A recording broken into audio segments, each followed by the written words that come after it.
صل على محمد. السلام علیکم ورحمۃ اللہ وبرکاتہ. اسد اللہ ایامکم و لیالیکم. سب سے پہلے ہم آپ حضرات کو بہت بہت مبارکباد پیش کرتے ہیں امام محمد تقی علیہ السلام کی ولادت بسعادت، اور دوسرے مولا متقیان علی ابن ابی طالب علیہ السلام کی ولادت بسعادت. یہ عظیم ترین مہینہ جس کے اہم ترین ایام سے ہم اور آپ گزر رہے ہیں. اور تیسری جو بہت اہم ترین ایک مبارکباد اور بھی جو دینا ہے وہ یہ ہے کہ ماشاءاللہ سے آپ حضرات کی ہمکاری سے، آپ حضرات کی محبتوں سے ماشاءاللہ سے یہ 100 ماشاءاللہ سے ایپیسوڈ جو ہے آپ کی خدمت میں پیش کیا جا رہا ہے. یہ 100 ماشاءاللہ سے اس ہفتے مکمل ہو رہا ہے پیغام جمعہ، جو ہر ہفتے آپ کی خدمت میں پیغام جمعہ لے کر ناچیز آتا ہے، اور جس میں ہمارا مقصد یہ ہوتا ہے کہ پیغام اہل البیت علیہم السلام کو جہاں تک ہو سکے دنیا میں جہاں جہاں بھی بسے ہوئے ہیں، چونکہ ہم خود بھی بہت ماشاءاللہ سے کافی سال باہر رہ چکے ہیں، اس لیے ہمیں پتہ ہے کہ لوگوں کو کتنی اشد ضرورت ہوتی ہے اپڈیٹ ہونے کی دین کے سلسلے سے، عقیدے کے سلسلے سے، اور اس کو پہنچانے کے لیے پولیٹیکل طور کے اوپر بھی جو ضرورت ہوتی ہے. تو اس مختصر سے وقت میں ہم بہت ہی اختصار کے ساتھ پیغام جمعہ میں ایٹماسفیئر حالات حاضرہ کا ہی پیغام آپ کی خدمت میں پیش کرتے تھے ائمہ معصومین کی معرفت کے ساتھ. اور بیس ہمارا ہمیشہ تقریر کا یہی رہا ہے کہ ہم امید کبھی کسی کی توڑواتے نہیں ہیں، ہم نیگیٹو میں نہیں جاتے، ہم جہاں تک ہو سکا پازیٹیو میں جاتے ہیں، چونکہ رسول اللہ کو بھیجنے کی پالیسی قرآن مجید میں اِنَّا أَرْسَلْنَاكَ شَاهِدًا وَمُبَشِّرًا وَنَذِيرًا، ہم نے آپ کو بشارت دینے والا، بعد میں بھی ڈرانے والا، پہلے کہا بشارت دینے والا. تو کچھ لوگ جو ہے اتنا ڈرا دیتے ہیں دین سے، اب وہ بیچارے چونکہ خود دین کو سمجھ نہیں پاتے، دین کو بتانے کے لیے میدان میں آ جاتے ہیں. اور ایک واحد ایک لائن ہے کہ جس میں مثال کے طور کسی نے مدرسے کا منہ نہیں دیکھا، حوضے کا منہ نہیں دیکھا، مگر وہ جناب سر بھی بن جاتے ہیں، ٹیچر بھی بن جاتے ہیں. کوئی پائلٹ نہ ہو یہ نہیں بولتا کہ ہم پائلٹ ہیں، کوئی انجینئر نہ ہو کوئی نہیں بولتا کہ ہم انجینئر، کوئی ڈاکٹر نہ ہو یہ کوئی نہیں بولتا ڈاکٹر. مگر مولانا کے سلسلے میں ایرا غیرہ نتو خیرہ، جس نے نہ مدرسے کا منہ دیکھا نہ حوضے کا منہ دیکھا، اور لوگ اپنے بچوں کو ان کے حوالے کر دیتے ہیں. بڑی تعجب کی بات ہے. دشمنوں نے بڑے زبردست انداز سے کھلا پلا کے اور ماشاءاللہ سے پذیرائی کر کر کے ہمارے بچوں کو اکٹھا کر لیا ہے، اور پھر وہ جو دل چاہ رہا ہے ان کے ذہنوں میں جناب ڈال دیتے ہیں. اس میں والدین ذمہ دار ہے. والدین کو چاہیے جیسے آپ اپنے بچوں کو ڈاکٹر کے پاس لے کر جاتے ہیں، تو مثال کے طور پر چیسٹ کا معاملہ ہے، آئس کا معاملہ ہے، ہر ایک ڈاکٹر کو آپ نہیں دکھاتے ہیں، بلکہ آپ جو اس کا اسپیشلسٹ ہوتا ہے اس کے پاس جاتے. اسی طریقے سے فریضہ بنتا ہے کہ اپنے دین کے سلسلے میں بھی اسی کے پاس جائیں کہ جو اس کا اسپیشلسٹ ہو. سب کے پاس نہ جائیں تاکہ ایسا نہ ہو کہ یہ بچہ آپ کے ہاتھ سے جوان ہو کر نکل جائے. عزیز دوستو، سب سے پہلے ہم جیسے آپ کو بتایا کہ امام محمد تقی علیہ السلام کی ولادت بسعادت ہے، اور بہت اہم ترین ایام سے ہم اور آپ گزر رہے ہیں. تو ایک جملہ امام کے سلسلے میں، ان کے اقوال کے سلسلے میں، چونکہ وقت کم ہے، اس کے بعد پھر مولا متقیان کے سلسلے میں، ان کے اقوال کے سلسلے میں، اور پھر انشاءاللہ چھوٹا سا پیراگراف جو انشاءاللہ آپ کی خدمت میں پیش کروں گا حالات حاضرہ کا. عزیز دوستی، امام محمد تقی سے امام الجواد بھی کہتے ہیں. جود، سخاوت، یہ گھرانہ ہی ایسا ہے کہ خود بھوکے رہ جاتے تھے مگر کبھی بھی سائل کو واپس نہیں کرتے تھے. اب اس میں سے بھی کوئی اگر جواد ہو جائے، جواد یعنی کہ بہت سخاوت کرنے والا. تو ائمہ معصومین علیہ السلام ہمیشہ ہر ایک سخی تھے، مگر ان کے درمیان میں کوئی جواد اگر ہو تو بہت جود و سخا کرنے والے تو وہ امام محمد تقی علیہ السلام ہے، جن کی زندگی صرف 25 سال ہے کہ عمر میں سلسلہ شروع ہوا ہے، اور بعض روایت کے اعتبار سے صرف 28 سال اس دنیا میں رہے ہیں، اور پھر دشمنان نے اس دنیا سے ان کو چھوڑنے پر مجبور کر دیا تھا. چونکہ 8 سال کی عمر ہی میں امام کو امامت کا منصب ملا تھا، تو لوگ کچھ مذاق اڑانے لگے تھے کہ یہ شیعوں کے 8 سال کے امام بچہ جو ہے وہ امام بن جاتا ہے. اس انداز سے اعتراض کیا تھا. محمود سے طبائی جو بھی 5 سال کا بنا تھا، تو جب اس کے والد سے پوچھا آپ نے کیوں بنایا، تو کہا ہم نے جواب دینا چاہا کہ جب وہابیوں نے اقرار کیا کہ پوری دنیا میں اس بچے کا جواب نہیں ہے، تو انہوں نے کہا تھا جی یہ تو غلام ابن غلام ہے امام محمد تقی کا، کہ جب 5 سال میں جب اس کا جواب نہیں ہے تو جو اس کا بھی امام ہے وہ ذرا سوچے کیا ہوں گے، یعنی امام محمد تقی 8 سال کی عمر میں۔ تو ایک مرتبہ جب کچھ لوگوں نے مامون کو اعتراض کیا کہ تم بہت زیادہ کچھ ان کے لیے رسپیکٹ دے رہے ہو، بہت کچھ کر رہے ہو، تو کہا کہ آزما لو علم کے سلسلے میں۔ تو اس وقت کا سب سے بڑا عالم جو تھا یحییٰ ابن اقسم، تو آگے بڑھنے کے بعد کہا کہ تو بچے ہیں، شاید وضو کوئی مثال جانتے ہو، نماز، کہا کہ ایک مرتبہ چونکہ حج کے مسائل بڑے ٹیڑھے ہیں، تو کہا کہ اگر کوئی حج کے ایام میں شکار کر دے تو اس کے سلسلے میں کیا کفارہ ہوگا؟ امام سے پوچھا تو امام نے فرمایا کہ تمہارا سوال ہی صحیح نہیں ہے، سوال پہلے اپنا کامل کرو کہ یہ بتاؤ جس نے یہ شکار کیا ہے وہ دن میں کیا یا رات میں کیا، وہ شکار کرنے والا غلام تھا وہ یا آزاد تھا، وہ شکار کرنے والا پرندے کا تھا یا چوپائے کا تھا، وہ شکار اس نے پہلی مرتبہ کیا تھا یا بارہا کر چکا تھا، شکار کرنے کے بعد وہ شرمندہ تھا یا اکڑا ہوا تھا کہ ہاں ہم نے ٹھیک کیا ہے۔ یہ سب جو فہرست مرتب کر کے امام نے ایک مرتبہ بیان کی ہے، تو یحییٰ کے پسینے چھوٹ گئے۔ ایک مرتبہ مامون سمجھ گیا، چونکہ وہ بھی تھوڑا سا اہل علم تھا، آپ ہی بتایا تو امام نے تفصیل سے بتایا، تو امام نے کہا میں ایک سوال پوچھوں؟ کہا اگر جانتے ہوں گے تو دیں گے، نہیں جانتے ہوں گے آپ اس سے استفادہ کر لیں گے۔ تو کہا کہ ایک عورت ہے جو صبح میں حلال تھی، ظہر کے وقت حرام ہو گئی، پھر عصر میں حلال ہو گئی، پھر مغرب میں حرام ہو گئی، پھر عشاء میں حلال ہو گئی، وہ کون عورت ہے، کیسے ہے؟ سب کا دماغ خراب ہو گئی، کیسا سوال ہے، کتنا خطرناک سوال ہے۔ ایک مرتبہ امام نے کہا کہ امام سے بولا کہ آپ ہی جواب دیجئے، ہم آپ سے استفادہ کریں گے۔ تو ایک مرتبہ امام نے جو ہے سوال کا جواب دینا شروع کیا۔ ایک عورت جو تھی وہ حلال تھی، یعنی بیوی تھی کسی کی، اس نے مثال کے تو اس کو طلاق دے دیا، حرام ہو گئی، اس نے پھر رجوع کر لیا، حلال ہو گئی۔ اس کے بعد پھر وہ جب اس کو غلام تھی وہ فوراً جو ہے وہ اس کے لیے حلال ہو گئی۔ اس کے بعد پھر اس کو آزاد کر دیا، اس کے لیے حرام ہو گئی۔ اس کا زہار کر دیا، حرام ہو گئی ہے۔ زہار یعنی کہ پشت زن کو والدہ کے اپنے پشت سے اگر کوئی مشابہت دے تو اس کو زہار کہتے ہیں، تو زہار کر دیا، حرام ہو گئی، مگر ایک مرتبہ پھر اس کو کفارہ دے دیا کہ حلال ہو گئی۔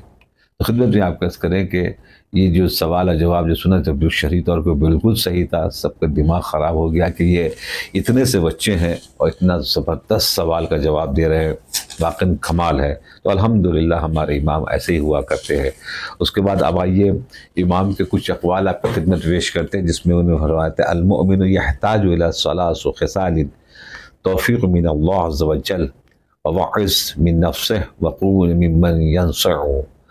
کہتے ہیں مومن جو ہے محتاج ہے 3 خصلتوں کا، 3 عادتیں مومن کے اندر میں ضرور ہونی چاہیے۔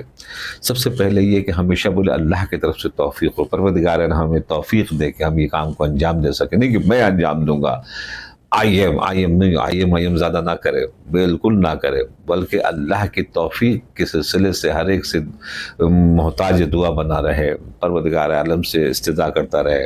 دوسرا وواعظ من نفس، اور اپنے اندر سے نصیحت لے، یعنی کہ آنکھ جو اچھی چیز دیکھنا چاہتی ہے خراب چیز دیکھنا پسند نہیں کرتی، یہ نصیحت ہے۔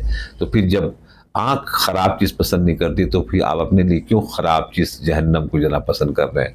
کان بری آواز، خراب آواز پسند نہیں کرتا تو اس سننا، اسی طریقے سے ہم بھی کوئی ایسا کام کریں کہ جو جناب والا اچھا ہو، اور قبول ممن ینصعہ، اور قبول کرے جو کوئی نصیحت کرے۔ جس میں مثال کے طور کے اوپر ہم کو کسی کی سننا نہیں ہے، ہمیں صرف سنانا ہے، نہیں، that is a very dangerous things, انسان کو بہت گمراہ کر دیتا ہے یہ معاملہ۔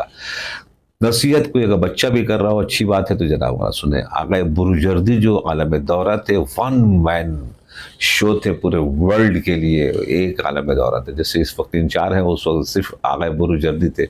وہ اکثر و بیشتر جا کے جب وہ درس اخلاق ہوتا تھا نصیحت والا تو اس میں جا کے بیٹھتے تھے۔ تو جب ان سے پوچھا کہ آپ اتنے بڑے عالم دورہ ہیں اور اتنے بڑے بڑے درس لیتے پھر آپ آ کے بیٹھتے کیوں ہیں؟ کہا کہ ہمارے کان بھی محتاج ہیں کہ کوئی ہمیں کہے، نصیحت دے، ہم اس کو سنیں۔ تو لہٰذا جس کی بنیاد کے اوپر میں اپنے کان کے غذا کو حاصل کرنے کے لیے پہنچتا ہوں۔ تو اب اس حدیث کے اعتبار سے سمجھ میں آیا کہ اپنے آپ کو ہمیشہ آمادہ کرے کسی کی نصیحت سننے کے لیے بھی، نہ کہ ہمیشہ خالی نصیحت سنا رہے ہیں، ہر ایک کو فری کا مشورہ۔ مولانا متقیان نے فرمایا کہ سب سے سستی ترین دنیا میں جو چیز ہے اس کا نام ہے نصیحت، کہ جو بہت زیادہ لوگ کرنا شروع کر دیتے ہیں نصیحت، مگر اس نصیحت کے اوپر پہلے خود تو عمل کریں، تو اس کے بعد کہیں گے تو پھر جناب معاملہ ہی الگ ہو جائے گا۔ اس کے بعد پھر امام کی دوسری حدیث، لو سکت الجاہل ما اختلف الناس، اگر کہیں جھگڑا ہو رہا ہے تو سمجھ لینا ایک سامنے والا کوئی نہ کوئی جاہل ضرور ہے، چونکہ جاہل ہی جو ہوتا ہے وہ اپنے کلے کے اوپر، اپنے زبان کے اوپر، اپنے چلاہٹ کے اوپر اپنے بات کو ثابت کرنے دلیل سے نہیں ثابت کر پاتا ہے، تو صرف اپنے زبان سے ثابت کرتا ہے۔ تو اس لیے امام نے فرمایا اگر جاہل دنیا کے خاموش ہو جائے تو جھگڑا ہی ختم ہو جائے گا۔ تو اس کا مطلب دنیا میں جو جھگڑا ہو رہا ہے تو ایک طرف جاہل ضرور ہے، لو سکت الجاہل ما اختلف الناس، اگر ناس کا نہ کہ مومن کا، نہ کہ مسلم کا، لوگوں کے درمیان میں جھگڑا ختم ہو جائے گا اگر جاہل خاموش ہو جائے۔ اس کے بعد پھر ایک آخری حدیث، چونکہ 3 حدیث میں نے کہا آپ کی خدمت میں پیش کروں گا، نعمت لا تشکر کسیئۃ لا تکفر، کہتے ہیں کہ جو وہ نعمت جو اللہ نے آپ کو دی ہے اگر اس کا شکر ادا نہ کرے تو ایسا گناہ ہے کہ جو بخشا نہیں جائے گا۔ مثلا اللہ نے آپ کو نعمت دی، صبح سے آپ کی آنکھ دیکھ رہی تھی، آپ نے شکرانہ کیا بھی اللہ کا، آپ نے کیا۔ دماغ سوچ رہا تھا، یہ کتنی بڑی نعمت ہے، جس کے پاس بھی دماغ نہیں ہے، مثلا پاگل ہے، اس کے سامنے اپنے آپ کو رکھیں تو آپ کو سمجھیں کتنی بڑی نعمت آپ کو اللہ نے دے کے رکھا ہے۔ بہت سے لوگ بیچارے سننے سے محتاج ہے، بہرے ہیں، آپ کو ماشاءاللہ سے بہترین کان دے کے رکھا، زبان ماشاءاللہ مستقل طور پر بات کرنے۔ کبھی آپ نے صبح سے شام تک میں اس کا شکرانہ ادا کیا؟ دل دھڑک رہا ہے، کلیجی، پھیپڑے، گردے، یہ سب اندر میں آپ کے کام کر رہے ہیں، کبھی آپ نے شکریہ ادا کیا؟ ایک مرتبہ سوچ کے تصور کر کے پروردگار تیرا لاکھ لاکھ شکر ہے۔ اس کے بعد تو پھر جو بڑی بڑی نعمتیں آپ کو، ہم کو اللہ نے عنایت کرے گا، مولا علی کی محبت، 14 معصومین کی محبت، اہل بیت علیہ السلام کی الفت جو عنایت فرما کر کی ہے، اس کے لیے جتنا بھی ہم شکر ادا کریں جناب کم ہے۔ کہا کہ وہ نعمت جو اللہ نے دی ہے اس کو شکر نہیں کرتا ہے تو وہ ایسا گناہ ہے کہ جو بخشا نہیں جائے گا۔ مولا متقیان کے سلسلے میں ایک جملہ صرف کہوں، 13 رجب ایک ایسا زبردست معاملہ ہے، دشمنوں نے جیسے 18 غدیر کو چھپانے کی مکمل کوشش کی ہے، جیسے کہ فدق کو چھپانے کی کوشش کی ہے، ثقیفہ کے تمام سسٹم کو چھپانے کی کوشش کی ہے، جناب زہرا کے اوپر جو دروازہ گرا ہے اس کو چھپانے کی کوشش کی ہے، رسول اللہ کی جو توہین ہوئی اس کو چھپانے کی کوشش کی ہے۔ اس میں سے ایک چھپانے کی کوشش 13 رجب کو بھی ہے، اور الحمدللہ آج جو کعبے میں نشان باقی ہے، اللہ نے پریکٹیکلی طور کے اوپر دنیا کے دشمنان نے مولا کائنات کو دکھا دیا کہ فانوس بن کے جس کی حفاظت ہوا کرے وہ شمع کیا بجھے جسے روشن خدا کرے۔ لاکھ تم کوشش کر ڈالو ہوگا تو وہی جو ہم چاہیں گے۔ آج اتنی ٹیکنالوجی، اتنا معاملہ آگے جا چکا، اس کے باوجود بھی پیسے کے اعتبار سے کوئی کمی نہیں ہے سعودی عرب کے پاس، مگر اس چیز کو وہ چھپا نہیں پا رہے ہیں اور نہ وہ چھپا پائیں گے۔ یہ ہے الحق یعلو ولا یعلی علیہ، ہمارا مولا وہاں سے آیا ہے جو خانہ کعبہ اس کائنات میں نہ کوئی پیدا ہوا تھا نہ پیدا ہوگا سوائے مولا متقیان کے۔ اللہ اکبر! کافر نہیں سمجھیں گے ایمان ابو طالب، ایمان سمجھنے کو ایمان ضرورت ہے۔ جناب ابو طالب پریشان نہیں ہوئے تھے، پورے مکے والے پریشان ہو گئے تھے۔ ان کی زوجہ جو 3 دن تک جا کر خانہ کعبہ کے اندر رہی ہیں، مولا متقیان کو پھر واپس لے کر آئیں گے۔ کسی پھٹی ہوئی تاریخ میں بھی نہیں ملتا کہ خانہ کعبہ کو پاک کیا گیا ہو، جو اس کے مولا کائنات کی وراثت سے خود کعبہ پاک ہو گیا ہے۔ اور ہم نے بہترین سے بہترین انداز سے جشن منائے، جہاں تک ہو سکے شیرنی بانٹیں، گھر میں چراغاں کریں۔ جب دشمنان مکمل طریقے سے اپنی دشمنی کے اوپر کمر بستہ ہے تو پھر ہم محبان اہل بیت کا فریضہ ہوتا ہے کہ ہم بھی جہاں تک بہترین سے بہترین ہو سکے پروگرام کو جوان دیں۔ دو ایک حدیث آپ کی خدمت میں پیش کر دوں۔ ایک حدیث تو یہی ہے کہ اس متسلم، زیادہ بات مت کریں، خاموش رہیں، سلامت رہیں گے۔ اصبر تظفر، مولا متقین فرماتے ہیں صبر کر کامیاب ہو جائے گا۔ کبھی جتنے بڑے بڑے بھی مراحل آئے ہیں، پریشانی ہوتی ہے، بغیر پریشانی کے کوئی بھی کامیاب نہیں ہوا، چاہے جناب آدم ہو، چاہے جناب ابراہیم ہو، چاہے رسول خدا ہو، چاہے امام حسین ہو، چاہے مولا علی ہو۔ امتحان تو ہوگا، جب ان بڑی بڑی ہستیوں کا ہوا ہے، پریشانی آئی ہیں، تو بھی ہم آپ کیا چیز ہیں۔ تو اس بیر وہ نے کائنات میں فرمایا، 2 جملے میں سمندر کو اکٹھا کر دیا، صبر کر تظفر، کامیاب ہو جائے گا۔ یعنی صبر کا دوسرا نام ہے کامیابی۔ عزیز دوستو، یہ تو تھی مبارکباد کے اعتبار سے ولادت کے سلسلے سے، اور دوسرا یہ کہ جو ایٹماسفیئر چل رہا ہے وہ بہت اسپیڈ میں دنیا کا معاملہ بدل رہا ہے۔ چونکہ تاریخ کے اعتبار سے میں نے اس سے پہلے بھی عرض کیا تھا کہ یہ رجب کا مہینہ بہت امپورٹنٹ ہے۔ آپ کو کچھ اتنا بڑا بڑا ہوتے ہوئے نظر آئے گا کہ آپ سوچ بھی نہیں سکتے کہ یہ کیا ہو رہا ہے۔ جیسے کہ مثلا سیریا کا ملک ختم ہونا، یہ بہت بڑی بات تھی۔ سیریا کے اندر جو بھی کچھ ہو رہا ہے سب علامات ظہور سے باقاعدہ ٹچ کیا جا رہا ہے، ٹچ ہو رہا ہے۔ قدرت دکھانا یہ چاہ رہی ہے کہ تم لاکھ کچھ کر لو، ہوگا تو وہی پروگرام کہ جو اللہ چاہتا ہے۔ اور کچھ بہت بڑے بڑے چیز ہونے کے اشارے جناب مل رہے ہیں کہ انشاءاللہ تعالی وہ دن دور نہیں ہے کہ بیت المقدس میں ہمارے مومنین نماز پڑھ رہے ہوں۔ وہ دن دور نہیں ہے کہ جہاں پر شیعوں کے ذریعے سے پروردگار عالم اس کائنات میں بہت بڑی تبدیلی لے کر آنا چاہ رہا ہے امام کے ظہور سے پہلے، اور وہ کچھ چیزیں ہوتی ہوئی نظر آ رہی ہیں۔ اس کائنات میں 56 ملک جو ہیں اہل سنت والجماعت کے، جیسے کہ خواجہ غریب نواز کے جو ہیڈ ہیں، انہوں نے معین الدین چشتی کے جو ہیڈ ہیں، انہوں نے کہا تھا کہ 57 بہنوں کا ایک بھائی ایران۔ بہت بڑی بات ہے، بہت حقیقت، بہت تلخ حقیقت، بہت کڑوی حقیقت کو اپنے زبان سے نے بیان کر دیا تھا۔ اور الحمدللہ شیعہ میدان میں ہے، چاہے وہ مثال کے طور کے اوپر لبنان ہو، چاہے وہ یمن ہو، چاہے وہ ایران ہو، چاہے وہ عراق ہو، ماشاءاللہ سے اپنے منزل کی طرف آہستہ آہستہ آگے بڑھ رہے۔ کچھ بہت بڑا ہونے جا رہا ہے، چونکہ سائے آسمانی جو ہے وہ رجبی کے مہینے میں روایت میں ہے کہ آئے گا۔ تو خدا کرے کہ وہ یہی سال ہو، چکے روایت کے اعتبار سے سن نہیں بتایا گیا ہے، مہینہ بتایا گیا ہے، رجبی میں آواز ہے۔ اور 5 ان حتمی علاماتوں میں سے ایک علامات جو ہے آسمان سے آواز کا آنا ہے۔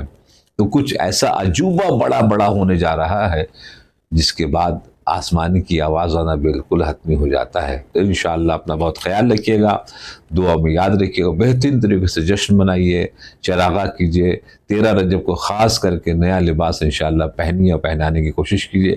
اگر نہ ہو سکے تو پرانے لباس کو بالکل صاف ستھرا کر کے عطر سے مزین ہو کر انشاءاللہ پہنے، تاکہ پتہ چلے علی والے بھی خوش بھی ہوتے ہیں۔ جہاں رونا ہی صرف ہمارا کام نہیں ہے، بلکہ خوش بھی ہمارا ہونا کام ہے۔ ہم 13 رجب کو خوش ہوتے ہیں، 9 ربیع الاول کو خوش ہوتے ہیں، 18 غدیر کو خوش ہوتے ہیں، 17 ربیع الاول کو خوش ہوتے ہیں، 3 شعبان کو خوش ہوتے ہیں، 15 شعبان کو خوش ہوتے ہیں۔ ہماری جتنی ائمہ معصومین کی ولادتوں والی تاریخ ہے اس میں ہم خوش ہوتے ہیں، اور جب ان کی غمگین کی تاریخ ہے اس میں ہم غمزدہ ہوتے ہیں۔ یہی تو محبت کی علامت ہے۔ انشاءاللہ تعالی زبردست انداز سے جشن منائیے گا، اپنے گھر میں چراغاں کیجیے اور دعاؤں میں یاد رکھیے گا۔ پھر سے میں ایک مرتبہ یہ 100 ایپیسوڈ ماشاءاللہ کامل ہو رہا ہے، اس کے لیے آپ لوگوں کی ہمکاری اور محبت کے اوپر میں بہت بہت آپ کا تہ دل سے شکریہ ادا کرتا ہوں۔ پروردگار عالم سے دعا مانگتا ہوں کہ پروردگار زیادہ سے زیادہ ہمیں توفیق دے کہ ہم انشاءاللہ اس سے زیادہ خدمات انجام دے سکیں۔ والسلام علیکم ورحمۃ اللہ وبرکاتہ۔